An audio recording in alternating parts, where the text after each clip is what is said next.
This week it's Parshas Shlach, and Moshe Rabbeinu sends a delegation of the children of Israel to explore the land of Israel. To tour is actually the word that's used the same as in English. And what he says to them is, you should see the land. What is it? And what are the people who dwell on it like? Are they strong or are they weak? Are they few or are they many? In the land that they dwell on, is it good or is it bad?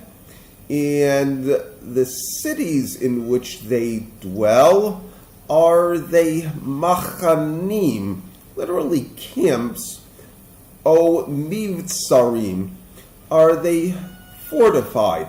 In other words, we're talking about an open city or a city that has walls. And is the land rich or is it poor? And are there trees or not? Now, what you see is, by and large, with this description, Moshe is stating what is good and then followed by what is bad. And you run into a difficulty with the issue of machanim, where it's an open city as opposed to a city that has a wall around it. Because there's room to say, well, you'd much rather live in a walled city. It's more secure. So the Sephorno deals with this issue. And what he says concerning machanim, camps literally, if they're dwelling in, he uses a prizot, it's another word for the same thing in open cities, that they are dwelling there in confidence and safety without any fear of war.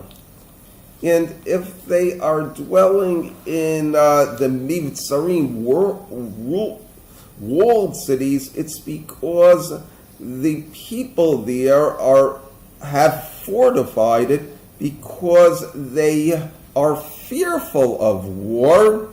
And it's like, and he quotes the Song of Devorah, where he says that the camps, the open cities, they ceased from Israel. What we're talking about here is that you always have to be somewhat concerned about your security. You have to have a lock on the door. If you're traveling, you need a lock on the suitcase. And the fact that a thief could pick either of those locks without much of a problem is not a problem, because you're not living in an area that has thieves or marauding armies. You don't need checkpoints on the road and people walking around carrying guns. It's because the area is basically safe, and the main thing you're worried about is people who have an evil inclination to steal, and you have to have some sort of deterrence, but not all that much. And the thing that we learn from this is that really expensive security is an expense and really not much of glory.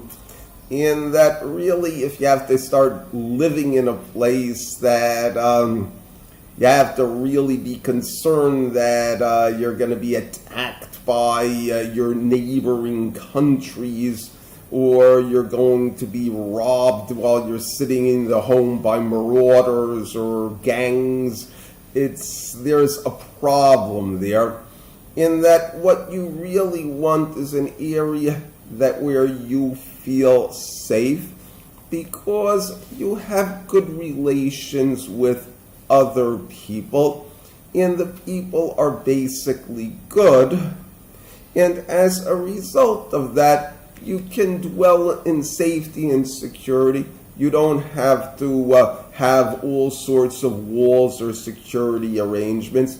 And that is the ideal nature of the land of Israel. That it's country which teaches us good values, and through that we radiate those good values to others, and as a result we have to be concerned about a small number of people who are irretrievably gone, but by and large people aren't chasing after us because of our shortcomings. Rather, they like us because of the good things that we do. Thank you.